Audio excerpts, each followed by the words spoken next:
নমস্কার বন্ধুরা, চলে এসেছি আরও একটা মিনি ব্লগের সাথে। তো আজকে চলে এসেছি না পার্লারে। আমি করাবো চুলের ন্যানোপ্লাস্টিয়া। বহুদিনের ইচ্ছা ছিল চুলটাকে স্ট্রেটনিং কিংবা স্মুথনিং করাবো, কিন্তু পার্লারে গিয়ে কথা বলতে সেটা বললো যে স্ট্রেটনিং স্মুথনিং করালে চুলটা নষ্ট হয়ে যাবে, আর ন্যানোপ্লাস্টিয়া করালে চুলটা নষ্ট হবে না। তো খরচা তো হবে অনেক টাকাই। তো অনেক ভাবনা চিন্তা করার পরে ডিসিশন নিয়ে নিলাম আমি ন্যানোপ্লাস্টিয়া করাবোই।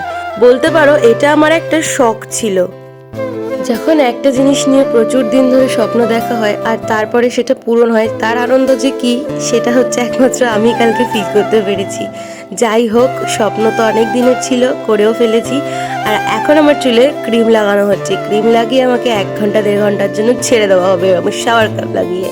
তো আমি 1-1.5 ঘন্টা পরে এটা যখন শুকোবে একটু ধুয়ে এটাকে আবার ব্লো ড্রাই করা হবে।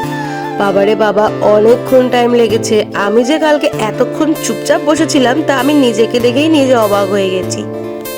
বাড়িতে থাকলে ন্যাচারালি আমি এক জায়গায় কখনো থাকি না, এদিক ওদিক ঘুরে বেড়াই।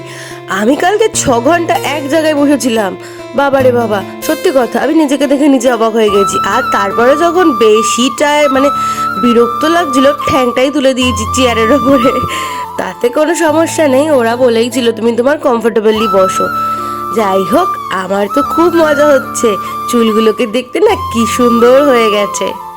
ড্রাই করার পরেই এতটা স্ট্রেটনিং, তাহলে এরপরে যখন ওয়াশ হবে তখন আরও কতটা সুন্দর লাগবে। যাই হোক, দেখে নিলে আমার স্বপ্ন আমি পূরণ করে ফেলেছি। আর যার যার যা যা স্বপ্ন আছে সব পূরণ করো, কেউ স্বপ্ন চেপে রাখবে না। চলো তাহলে ফাইনাল রেজাল্টটা একবার তোমরা দেখেই নাও।